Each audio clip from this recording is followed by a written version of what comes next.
నంద్యాల జిల్లా ఆళ్లగడ్డ పట్టణంలోని శ్రీ కోదండ ఆలయంతో పాటు స్థానిక అమ్మవారిశాల శ్రీ అభయాంజనేయ స్వామి ఆలయాలలో ఆదివారం శ్రీరామనవమి పర్వదిన వేడుకలను ఘనంగా నిర్వహించారు. పండుగ సందర్భంగా శ్రీ సీతారాముల కళ్యాణ మహోత్సవం అంగరంగ వైభవంగా జరిగింది.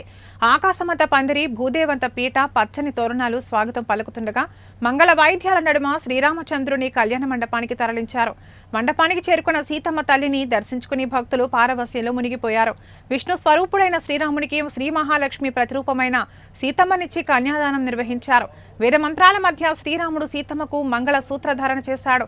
ఈ కార్యక్రమంలో పెద్ద సంఖ్యలో భక్తులు పాల్గొన్నారు. కళ్యాణం అనంతరం భక్తులకు తీర్థ ప్రసాదాలు, అన్న ప్రసాదాలను అందజేశారు.